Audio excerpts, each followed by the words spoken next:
అలాంటి క్రైమ్ ని ఎన్నో ఎమోషన్స్ తో చాలా బాగా అద్భుతమైన సంగీతంతో అద్భుతమైన డైరెక్షన్ తో సూపర్ ప్రొడక్షన్ వాల్యూస్ తో ఈ చిత్రాన్ని అందించడం జరిగింది. సో నెల్సన్ వెంకటేషన్ గారు దీనికి దర్శకత్వం వహించడం జరిగింది. సో ఎంత అద్భుతంగా ఉంటుందంటే స్టార్ట్ అయిన దగ్గర నుంచి especially lead actors Atharva of course done a fantastic job. And ఆ తల్లి పాత్రలో చేసిన నిమిష ప్రతి నిమిషం ఆవేదన కనిపిస్తూ ఉంటుంది అనమాట. తను అంత పర్ఫెక్ట్ గా, అంత న్యాచురల్ గా, అంత రియలిస్టిక్ గా తను చేయడం జరిగింది. ఆ ఆవేదనని స్క్రీన్ మీదకి తను తీసుకొని రావడం జరిగింది తన అద్భుతమైన పర్ఫార్మెన్స్ తో. అండ్ ఎస్, మరి ఈ చిత్రం తమిళనాట విజయాన్ని అందుకొని ఇప్పుడు తెలుగు నాట మనందరినీ పలకరించడానికి మన ముందుకు వచ్చేస్తుంది అనమాట. జూలై 18వ తారీఖున as I said before, like సంతోషం సురేష్ గారిలో ఒక మ్యాజిక్ ఉంది. సురేష్ కొండెట్టి గారిలో ఎక్కడ మంచి కంటెంట్ ఉంటుందో ఆయన జడ్జ్ చేయడంలో మాత్రం దిక్తా అని చెప్పాలి. సో బేసిక్ గా ఆయన తీసుకున్న సినిమాలన్నీ కూడా అంతే. సో విజయ్ సేతుపతి గారి పిజ్జా సినిమాకి యాక్చువల్లీ భరద్వాజ గారు తీసుకుని రావడం జరిగింది. అండ్ సురేష్ కొండెట్టి గారితో కలిసి తెలుగు ప్రేక్షకులను అందించడం జరిగింది. వారిద్దరు కలిసి తీసుకొచ్చిన ప్రాజెక్ట్ అనమాట అది. సో విజయ్ సేతుపతి గారు కెరియర్ బిగినింగ్ సినిమా అది, and first film in fact. So ఆ సినిమా ఎంత మంచి విజయం సాధించింది తెలుగులో మనందరికీ తెలిసిందే. అండ్ జర్నీ, లైక్ ఇప్పటికీ నాకు తెలిసి ఆ జర్నీ సినిమా చేస్తే బస్సుల్లో ప్రయాణించాలంటే ప్రస్తుతానికి కూడా భయం వేస్తుంది అనమాట. అది అంత కంటెంట్ ఓరియంటెడ్ సినిమా, ఆ రేంజ్ లో పర్ఫార్మెన్సెస్ ఉంటాయి. అండ్ షాపింగ్ మాల్ అంజలిని తెలుగుకి పరిశ్రమ చేసిన బిగ్గెస్ట్ ఫిల్మ్. దాని తర్వాత అంజలి గారు ఏ రేంజ్ లో ఉన్నారో మనందరికీ తెలుసు. And very realistic natural shopping mall లో జరిగే ఒక కథ. సో ఇలా ప్రేమిస్తే ఫిలిం లైక్ ఒక పెయిన్ఫుల్ లవ్ స్టోరీ. సో ఇలా మంచి మంచి కంటెంట్ ఎక్కడున్నా ఆ కంటెంట్ ని తీసుకొచ్చి తెలుగు ప్రేక్షకులకి అందించి సూపర్ సక్సెస్ఫుల్ చేసి విజయాన్ని ఎస్కే పిక్చర్స్ వాళ్ళ బ్యానర్ త్రూ లిస్ట్ లో వేసుకుంటుంది అని చెప్పాలి. అండ్ మరొకసారి అదే కోవలో ఒక అద్భుతమైన కథని, కదిలించే కథని, సో ఖచ్చితంగా తెలుసుకోవాల్సిన కథని మై బేబీ అన్న title it self super hit title అని చెప్పాలి. బేబీతో వచ్చిన సినిమాలన్నీ సూపర్ హిట్ అయ్యాయి కాబట్టి. అండ్ ఎస్, ఆ టైటిల్ తో మనందరి ముందుకి ఈ చిత్రం వచ్చేస్తుంది. So yes, okay, yeah Suresh గారు లేకపోతే వచ్చేసేయండి. Will take picture you. It will take time, I think, it seems. సో మరి ఆలస్యం చేయకుండా మరి ఈ చిత్రాన్ని మనందరి ముందుకి ఎస్కే పిక్చర్స్ ద్వారా మన ముందుకు తీసుకొస్తున్న సురేష్ కొండేటి గారిని ముందుగా వేదిక మీద రాసిన స్వాగతం పలుకుతున్నాము. అండ్ ఇలాగే ఈ ఫిలిం కి కో ప్రొడ్యూసర్ గా వ్యవహరించిన సాయి చరణ్ గారు, I request on to the stage please. Co producer of this film Sai Charan గారిని రావాల్సిందిగా కోరుకుంటున్నాం. ఈ చిత్రాన్ని చూసి స్వచ్ఛందంగా వచ్చి నా రివ్యూని తెలుపుతానని ఇక్కడికి వచ్చిన the great writer, of course ఆయన ఆ నలుగురు దగ్గర నుంచి వర్క్ చేయడం జరుగుతుంది, ఆయన కాంట్రిబ్యూట్ చేయడం జరుగుతుంది తెలుగు సినిమాకి. అండ్ ఆ తర్వాత రంగమార్తాండ అండ్ కన్నప్ప ఇలాంటి ఎన్నో చిత్రాలకి ఆయన రైటర్గా వ్యవహరించారు. సో నా ఐ రిక్వెస్ట్ ఆకేళ్ల శివప్రసాద్ గారిని వేదిక రాస్తున్న స్వాగతం పలుకుతున్నాము. ఆకేళ్ల శివప్రసాద్ గారు, please on the stage. And ఇవాళ తమ సమయాన్ని కేటాయించి ట్రైలర్ని లాంచ్ చేయడానికి విచ్చేసిన అద్భుతమైన వ్యక్తి, మంచి ప్రొడ్యూసర్, అంతకంటే మొక్కుసూటిగా ముఖం మీద చెప్పేసే వ్యక్తి అనమాట. So straight forward nature person Tammareddy Bharadwaja గారి వేదిక రాసుకు స్వాగతం పలుకుతున్నాము. సో నేను ఇక్కడ ఉన్నానంటే one of the reason Bharadwaja గారు కూడా. So yes, I started my career Bharadwaja గారితో. So one picture.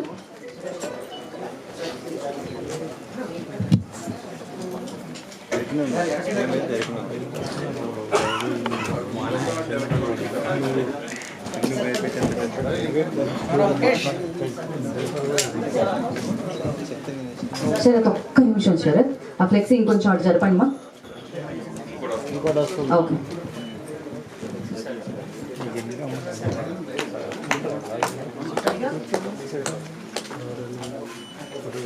వాటర్ కూడా లేదు తాగడానికి.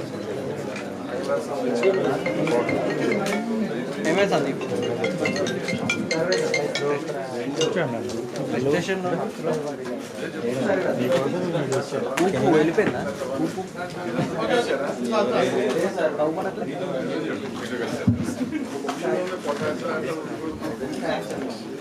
సరే ఎట్లా ఇస్తావా?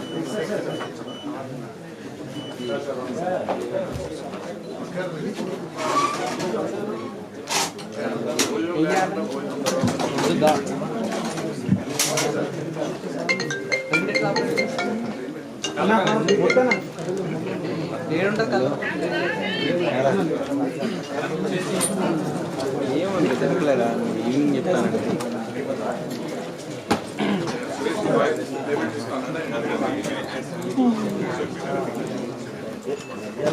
24 చేసి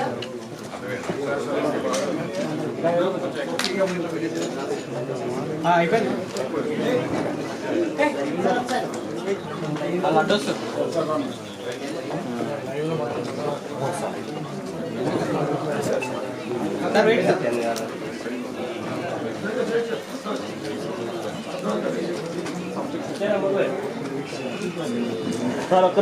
ఛానల్స్ ఛానల్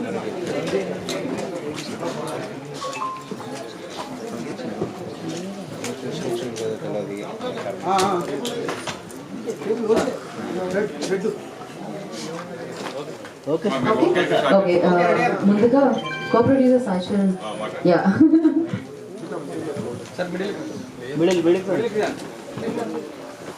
సో ఇక్కడికి విచ్చేసినటువంటి అంత మీడియా సభ్యులకు నమస్కారం. సో నాది యష్ ఫిలిం ఫ్యాక్టరీ బ్యానర్ మన ఎస్కే పిక్చర్స్ అసోసియేషన్తో కొలాబరేట్ చేయడం జరిగింది. This my debut. It's a good launch pad. I should thank Suresh Pandit గారు and for coming and making this occasion more grand.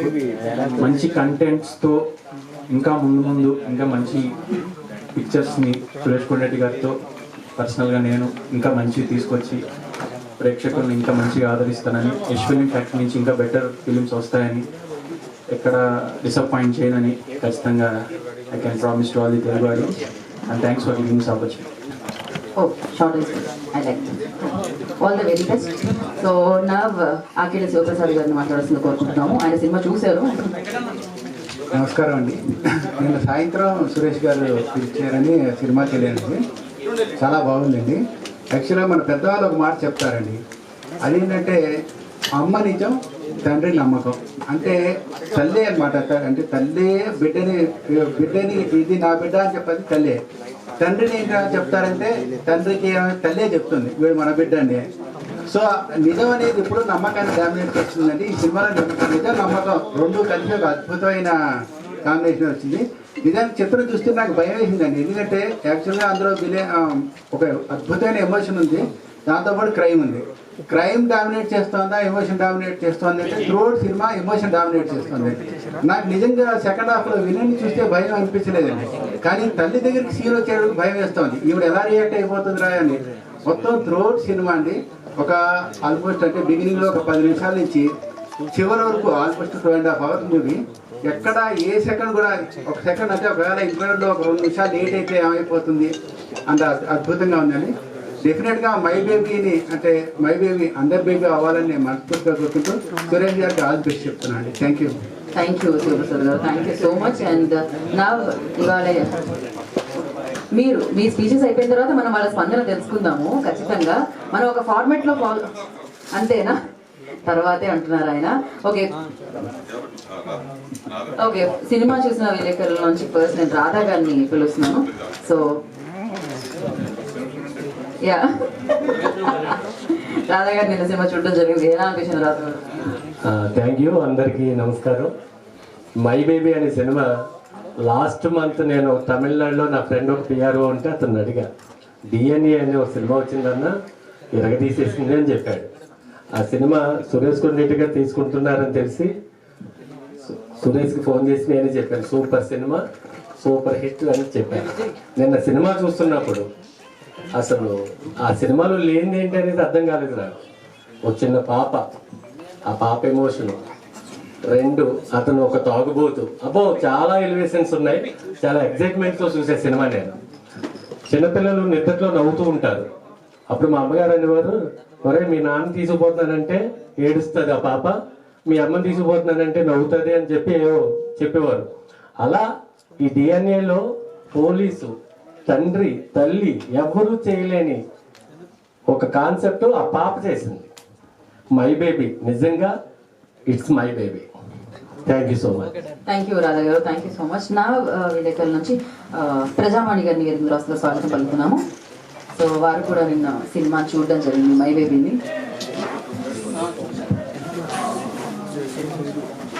My baby అనేది ఒక చిన్న కాన్సెప్ట్. అది మనం సమాజంలో చూస్తూనే ఉంటాం కానీ మనకు అంత థాట్ రాదు. ఆ చిన్న కాన్సెప్ట్ చుట్టూ ఒక అద్భుతమైన కథను అయితే దర్శకుడు అల్లారు. ఎంత బాగుందంటే మూవీ, అసలు కొన్ని సీన్స్ కళ్ళ వెంట నీళ్ళు తెప్పిస్తాయి. ఒక సీన్లో పర్టికులర్గా ఒక సీన్ చెప్తాను. ఇద్దరు తల్లులు ఎమోషన్, ఒక తల్లి కళ్ళ వెంటనేమో ఆనంద బాష్పాలు, ఇంకొకరి కళ్ళ వెంటనేమో ఇంత సాడ్ బరువెక్కిన హృదయంతో ఆమె కన్నీళ్ళు పెట్టుకుంటుంటే రెండు ఎమోషన్స్ని ఒకేసారి క్యారీ చేసే ప్రేక్షకుడికి అయితే కన్నీళ్ళు ఆగదు. నెక్స్ట్ ఇంకో సీన్లో సేమ్ తల్లి పడే ఆవేదన అసలు ఎంత ఇదిగా ఉంటుందంటే అంత మనసుకు హత్తుకునేలా ఉంటుంది. ఈ మూవీ చూస్తున్నంతసేపు ఎక్కడ కూడా బోర్ అనిపించలేదు. డైరెక్ట్గా దర్శకుడు కాన్సెప్ట్లో కూడా వెళ్ళలేదు. ఒక చిన్న పాయింట్ని తీసుకొని, అంటే ఒక యాక్సిడెంట్ని మెయిన్గా తీసుకునేసి ఈ సినిమా చుట్టూ కథని అయితే అద్భుతంగా రాసుకున్నాడు. ఎక్కడ స్టార్టింగ్ నుంచి ఎండింగ్ వరకు ఎక్కడా బోర్ అనిపించదు. బాగా ఎంజాయ్ చేస్తారు. ప్లస్ ఆ సినిమాని మనసుతో ఇంటికి మోసుకొని కూడా వెళ్తారు. Please watch my baby movie. Thank you Prajavani గారు, thank you so much. And Murali గారు ప్రజాశక్తి నుంచి వచ్చి మాట్లాడాల్సిందిగా కోరుకుంటున్నాను. శక్తిమాన్ అందరికీ నమస్కారం. ప్రేమిస్తే ఇండస్ట్రీకి వచ్చి జర్నలిస్ట్ చేసి మై బేబీ అంటే ఇదే నా సినిమా అంటూ మై బేబీగా వచ్చి తీసిన ఈ సినిమా రాత్రి చూశాను. తమ్మరేని వరదారి గారు రావడం కూడా చాలా ఆనందంగా ఉంది. ఈ మై బేబీ అనేది ఏంటంటే ఈ డైరెక్టర్ కథలో క్యారెక్టరైజేషన్ చాలా బాగా ఎంచుకున్నాడు. హీరోయిన్ క్యారెక్టరైజేషన్ కొంచెం సైకోగా, అంటే మెంటల్గా డిజాస్టర్ అయ్యి అలాంటి క్యారెక్టర్ ఒక బేబీని టచ్ చేసినప్పుడు ఇది నా పిల్ల కాదు అంటే ట్రైలర్లో చెప్పేశారు కదా, ప్రతి జీవికి ఆ పిల్లల స్పర్శతో ఇది నాదే కాదు అని తెలిసిపోద్ది. యానిమల్స్కి అయితే పిల్లలకి తల్లి దగ్గరికి వెళ్తుంది. ఆ కాన్సెప్ట్ తీసుకొని కొంచెం దేశంలో ఉన్నటువంటి అసలైన ఒక బర్నింగ్ ఇష్యూని పిల్లల ఎస్కేపిజాన్ని తీసుకొని చాలా బాగా చక్కగా వెలివేట్ చేసి చూపించారు. ఇందులో డైలాగ్ ఉంటుంది, విలన్ తప్పు చేసిన వాడు ఇప్పుడు తప్పించుకోవచ్చు కానీ ఎప్పటికైనా శిక్ష అనుభవించాల్సిందే. ఇది ఈ సినిమాలో మెయిన్ కాన్సెప్ట్. దాని డైలాగ్స్ చాలా బాగా రాశారు. అలాగే సినిమా పరంగా స్క్రీన్ పై అద్భుతంగా ఉంది. ఇంతకన్నా ఈ సినిమా గురించి చెప్పడం కంటే రేపు వెళ్ళి థియేటర్లో చూస్తే మీరే చాలా ఫీల్ అవుతారు. ఈ అవకాశం ఇచ్చినందుకు థ్యాంక్ యూ. థ్యాంక్ యూ అండి, thank you so much. Dev, I request join the stage. My baby DNA film, ఇది డిఎన్ఏ సినిమా పేరు, తమిళ్ ఫిలిం. ఈ సినిమా గురించి మాట్లాడే ముందు సురేష్ కొండేటి గారి గురించి మాట్లాడాలి. తెలుగు ఫిలిం ఇండస్ట్రీలో 100% సక్సెస్ రేషియో ఉండే ఏకైక ప్రొడ్యూసర్ సురేష్ కొండేటి గారు. సో ఆయన స్ట్రైట్ తెలుగు ఫిలింలు తీయకపోయినా కాంటెంట్ ఉండే తమిళ్ ఫిలిమ్స్ని, అదర్ లాంగ్వేజెస్ ఫిలిమ్స్ని మనకి ఇవ్వడానికి మ్యాక్సిమం ట్రై చేస్తున్నారు. అండ్ ఆ సినిమాలు అదే రేంజ్లో ఉంటాయి. ఆయన ప్రేమిస్తే ఫిలిం నుంచి journey and all, shopping mall and ఇప్పుడు రిలీజ్ అవుతున్న మై బేబీ ఫిలిం వరకు ప్రతి సినిమాలో ఒక మంచి మెసేజ్ ఉంటుంది. అండ్ అలానే ఈ సినిమాలో కూడా ఉంది. డెఫినెట్గా మదర్స్ ఈ సినిమాని మిస్ అవ్వకండి. సినిమాలో చాలా మంచి ఫ్యామిలీ కాంటెంట్ ఉంది. అందరూ థియేటర్కి వెళ్ళి ఈ సినిమా చూస్తారు అనుకుంటున్నాను. ఎందుకంటే ఇలాంటి సినిమాలు రెగ్యులర్గా రావు, కొన్ని సంవత్సరాలకు ఒకసారి అలా వస్తూ ఉంటాయి. సో ఈ సినిమాని తెలుగు ఆడియన్స్కి ఇచ్చినందుకు సురేష్ కొండేటి గారికి అండ్ సాయి చరణ్ గారికి చాలా థ్యాంక్స్. సినిమా మాత్రం నేను కంటెంట్ని రివీల్ చేయటం లేదు. And Atharva, Nimisha main leads ఇద్దరు చింపి అవతలేసేసారు క్యారెక్టరైజేషన్స్. నేను సినిమాని ఎక్కువ రివీల్ చేయను. డెఫినెట్గా ఫ్యామిలీ ఆడియన్స్తో చూడటానికి పెర్ఫెక్ట్ ఎంటర్టైనర్ ఇది. డెఫినెట్గా థియేటర్స్లో చూడండి. Thank you so much. And నేను సురేష్ కొండేటి గారిని రెగ్యులర్గా మామూలుగా మనం ప్రెస్ మీట్స్లో కలుస్తూనే ఉంటాం, మనందరం కలుస్తూనే ఉంటాం. బట్ అఫ్కోర్స్ అక్కడ వేరు, ఒక సినిమాని చూసి జడ్జ్ చేసి ఈ సినిమా తెలుగు ప్రేక్షకులు ఆదరిస్తారు అని జడ్జ్ చేయడం చాలా అదే డిఫికల్ట్ టాస్క్ ఏమో. బట్ ఆ టాస్క్ ఆల్వేస్ తను స్వీకరించి సూపర్ సక్సెస్ఫుల్ సినిమాలు మనందరికీ అందించడం జరిగింది. అండ్ మరొకసారి ఆల్ ది బెస్ట్ చెప్పేస్తూ మై బేబీకి and over to you Suresh Kondeti గారు. ఎస్కే పిక్చర్స్ ద్వారా మన ముందుకు తీసుకొస్తున్నారు ఈ సినిమా కూడా. అందరికీ నమస్కారం. కొంత గ్యాప్ తర్వాత చేసిన సినిమా ఇది. ఫస్ట్ నేను జర్నలిస్ట్గా వచ్చి తర్వాత డిస్ట్రిబ్యూటర్గా మారి దాదాపు 85 సినిమాలు చేశాను. తర్వాత ప్రొడ్యూసర్గా చేయాలనుకున్నప్పుడు ప్రేమిస్తే సినిమాని చూశాను. చూసిన తర్వాత చాలా మందికి ఆ సినిమా గురించి చెప్తే ఎవరు పెద్ద ఇంట్రెస్ట్ చూపించలేదు. నన్ను ఇండైరెక్ట్గా కృష్ణవంశీ గారు కానీ అప్పుడు తేజ గారు బాగా ఫ్రెండ్లీగా ఉండేవాళ్ళు. వాళ్ళు కూడా తిట్టారు నన్ను, వద్దురా నువ్వు రిస్క్ అయిపోతావు, నువ్వు ఉండాలి ఇండస్ట్రీలో బాగుండాలి అనే టైప్ చెప్పారు. లేదు ఎలాగైనా చేయాలి పంతంతో అనుకున్నప్పుడు మారుతి, మన ఇప్పుడు top most director Maruthi, Rajasaab Maruthi గారు, మారుతి నేను లేదు చేద్దాం బాసు, ఇది డెఫినెట్గా మనకు బాగుంటుంది అంటే అప్పుడు మారుతి నేను కలిసి చేశాను సినిమా. ఫస్ట్ సినిమా నేను ప్రొడ్యూసర్గా, ఆయన ఎగ్జిక్యూటివ్ ప్రొడ్యూసర్గా ప్రేమిస్తే సినిమా చేయడం జరిగింది. ఈ అక్టోబర్కి కరెక్ట్గా 20 years అయింది ఆ సినిమా రిలీజ్ అయ్యి. అంత బ్లాక్ బస్టర్ ఇచ్చిన తర్వాత సరే మనం మంచి కంటెంట్ ఉన్న సినిమా చేయాలని మళ్ళీ 1 year గ్యాప్ తీసుకుని నేను షాపింగ్ మాల్ సినిమా, ఆ తర్వాత వరుసగా జర్నీ, అదే మరో బ్లాక్ బస్టర్ అయింది. తర్వాత ఒకసారి అన్నయ్య భరద్వాజ్ గారి ఆఫీస్కి వెళ్ళినప్పుడు రెగ్యులర్ కలుస్తూ ఉండేవాడిని. 2 సినిమాలు బాగుంటారు, నేను టేస్టీగా ఉంటాయి, ఏదో మంచి సినిమా ఉంటే చెప్పు మనం చేద్దాం అన్నారు ఆయన. అన్న అంత అదృష్టం అని చెప్పేసి సరే అనుకోకుండా నేను చెన్నై వెళ్ళి ఒక సినిమా పోస్ట్ ప్రొడక్షన్లో చూసా. ఆ సినిమా పిజ్జా అనే సినిమా చూసి అన్నయ్యకి ఫోన్ చేశా.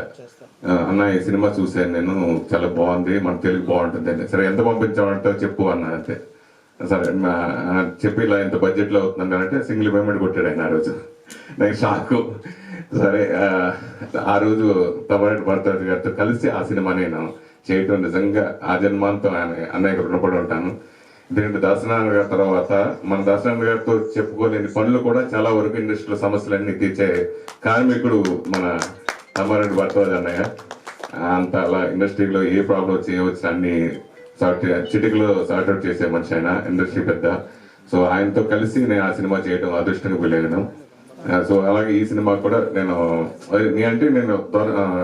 ఓన్గా ఏదో గమ్మున రిస్క్ తీసుకోను. నేను ఇండస్ట్రీలో ఉండాలనే భయంతో, ఎందుకంటే ఇండస్ట్రీలో ఎలా వచ్చి ఎలా వెళ్ళి ఎలా ఏమైపోయారు అనేది చాలా మంది చూశాను. కానీ ఇంత జాగ్రత్తగా ఉన్నాను కాబట్టి ఈ 35 సంవత్సరాలు నేను ఇక్కడ ఇండస్ట్రీలో ఉండగలిగాను. సో తర్వాత ఈ సినిమా బాగుంది, ఎవరైనా ఉంటే బాగుంటుంది అనే ఉద్దేశంతో నేను అంటే సార్ ఎప్పటి నుంచో అంతమంది ప్రొడక్షన్ చేద్దామని వచ్చిన చరణ్ గారిని, వద్దు సార్ ఇప్పుడు ప్రొడక్షన్ కొంచెం భయం వేస్తుంది, ఆగండి అంటే అవుతే సరే ఇది ఫస్ట్ చేద్దామని చెప్పి ఆయన్ని చేద్దామంటే వెంటనే ఓకే చేసి ఆయన కూడా సింగిల్ పేమెంట్ కొట్టారు బాబు మనకి. సో అలాగా చేస్తే ఈ సినిమా మీ ముందుకు, ఎందుకంటే ఈ సినిమా నేను ట్రైలర్ చూసిన తర్వాత బాగా నచ్చి రిలీజ్కి చెన్నైకి వెళ్ళి రిలీజ్ రోజే చూసా. థియేటర్ చూస్తే ఆ రోజు మార్నింగ్ షో బుక్ చేసుకుంటే టికెట్ లేవు. సరే ఈవినింగ్ మళ్ళీ నైట్ సెకండ్ షో చూసినా నాకు నైట్ నిద్రపట్ల. ఇది 80% తెలుగు ప్రేక్షకులకు అందించాలి, కన్షార్ట్ గా మిస్ అవ్వకూడదు. తెలుగు ప్రేక్షకులు ఈ సినిమా కంపల్సరీ చూసి తీరాలి. మరో ప్రేమిస్తే మరో జర్నీ ఈ సినిమా అవుతుంది, 100% రిలీజ్ చేయాలనే పంతంతో నేను బాగా ఎక్కువ రేటు పెట్టారు, ఎక్కువ రేటు చెప్పినా సార్ నేను ఇలా నా బ్యాక్గ్రౌండ్ ఇది డెఫినెట్గా మనం చేద్దామండి బాగుంటుందండి అని కన్విన్స్ చేయడానికి కొంచెం వారం రోజులు టైం పట్టింది. సో ఇప్పుడున్న పరిస్థితి ఇవన్నీ తెలుసు మనకి, థియేటర్లకు సంబంధించి జనాలు రావట్లేదు అంటే లేదు, ఈ సినిమాకి నాకు కంటెంట్ మీద నమ్మకం ఉంది, వస్తారు అనే నమ్మకంతో ఆ నమ్మకం నాకు నేను నా ప్రీమియర్ షో చేసినప్పుడు నెరవేరింది. నిజంగా మురళీమోహన్ గారు, లెజెండరీ మురళీమోహన్ గారు కానీ వీళ్ళందరూ వాళ్ళ కంట తడి పెట్టుకుని అంత ఎమోషనల్గా నేను మాట్లాడిన మాటలో super success blockbuster hit కొట్టాను అనిపించుకున్నారు. So I'm very very happy. చాలా రోజుల తర్వాత అంటే నాకు తెలిసి నేను కరోనా తర్వాత సినిమా ప్రొడక్షన్ ఏది సినిమా చేయలేదు. సో ఇప్పుడు తరానికి ఒక 5 ఏళ్లలో వచ్చిన జర్నలిస్టులందరికీ, యంగ్స్టర్స్ అందరికీ నేను తెలియకపోవచ్చు. సో నా అసలు బ్యాక్గ్రౌండ్ ఇది ఇప్పుడు మీకు తెలిసింది. సో కాబట్టి ఇదివరకు జర్నలిస్ట్గా ఉండి తర్వాత నేను మళ్ళీ తర్వాత ప్రొడ్యూసర్గా మారి, డిస్ట్రిబ్యూటర్గా మారి ఎన్నో బ్లాక్ బస్టర్స్ ఇచ్చాను. తర్వాత మీ ముందుకు వచ్చాను. తర్వాత మళ్ళీ జర్నలిస్ట్గా ఉన్నాను, మళ్ళీ ఇప్పుడు మీ ముందుకు వస్తాను. ఈ సినిమాని పెద్ద హిట్ చేసి ఆస్వాదించాలని నా తోటి మీడియా మేడలు అందరూ కూడా ఇదివరకు సహకరించినట్టుగానే ఈ సినిమాకి సహకరించి పెద్ద హిట్ చేయాలని, అలాగే అన్నయ్యకి పిలిచినట్టునే నాకు సెంటిమెంట్గా నేను వస్తానేమో చూస్తాననుకున్నా, ఆయన వేరే పనులకు బిజీగా లేదు, నాకు కంపల్సరీ కావాలని చెప్పి బలవంతంగా రప్పించాను. థ్యాంక్ యూ అన్నయ్య, థ్యాంక్ యూ సో మచ్. అలాగే ఈ సినిమాని నేను పొద్దున్న ఫోన్ చేశాను సార్, ఫోన్ చేసి నేను ఆయనకి రైటర్గా నేను మంచి అభిమాని, ఆయన తెలిసి చెప్పలేదు. నేను ఫోన్ చేస్తే మీ సినిమా చాలా అద్భుతం, మీరు ఏం మాట్లాడదు, మీరు రామనేశ్వరుడికి వచ్చేయండి, మీరు అక్కడ మాట్లాడండి అని చెప్పేశాను అనమాట. చెప్పుకొని పెట్టేశా. టక్కన ఆయన వచ్చి ఆయన అభిప్రాయం తెలిపినందుకు థ్యాంక్ యూ. అలాగే గీతాభారతి గారు కూడా షార్ట్ టీంలో నిన్న ఫ్లైట్లోంచి డైరెక్ట్గా పివి థియేటర్కి వచ్చారు ఆవిడ. సో అలా అందరికీ థ్యాంక్ యూ. సో నాకు సహకరించిన ప్రతి ఒక్కరికి పేరు చేస్తాను. దయచేసి ఇది మన సినిమా, ఇది తెలుగు ప్రేక్షకులకు బాగా ఆదరిస్తారు. మా మీడియా మిత్రులందరూ కూడా ఈ సినిమాని బ్లాక్ బస్టర్ హిట్ అయ్యేంత వరకు ఆల్రెడీ హిట్ అయింది. ఎందుకంటే దాదాపు ఆల్మోస్ట్ 359 స్క్రీన్స్ లో ఈ సినిమా రేపు రిలీజ్ అవుతుంది. 359 స్క్రీన్స్. నాకు మర్చిపోయింది పొద్దున్న నేషన్ సునీల్ గారు అది పేపర్ చూసిన తర్వాత నైజాంలోనే 130 థియేటర్లు వచ్చినాయి. లిస్ట్ చదివా, 1, 2, 3 లెక్కేసుకున్నా. నా సినిమాలన్నింటిలో హైయెస్ట్ రిలీజ్ అవుతుంది నైజాంలో. సో దాదాపు 359 సినిమా రేపు పెరగొచ్చేమో, మళ్ళీ చూడాలి. 100% పెడుతుంది. జర్నీ సినిమా చేసినప్పుడు కూడా అంతే. వానిష్ అన్నప్పుడు నాకు తెలుసా ఇంకో పెద్ద సినిమా రిలీజ్ అయింది. తర్వాత నన్ను అందరూ తిట్టారు, ఏంట్రా వెళ్ళి నాకు నమ్మకం ఉంది చేద్దామని రిలీజ్ చేశా. ఫస్ట్ షో నుంచి మొత్తం అన్ని థియేటర్లు మంద చేశారు అప్పుడు. సో అలా తర్వాత ఈ సినిమా ముందే చేయటం. సో ఈ సినిమా ఆదరించాలని మనస్ఫూర్తిగా కోరుకున్నాను. అలాగే ఈ సినిమా మీద నమ్మకంతో నేను డిస్ట్రిబ్యూటర్ ఉన్నాయి, చాలా సినిమాలు కొన్నా. ఎవరు కొంటారు అనుకుంటే డిస్ట్రిబ్యూటర్ లేడు, డిస్ట్రిబ్యూటర్ అనేది అసలు కనుమరుగైపోయారు అనుకున్న సమయంలో ఇలా నా మీద నమ్మకంతో ఈ సినిమా ఆల్ ఏరియా ఓన్లీ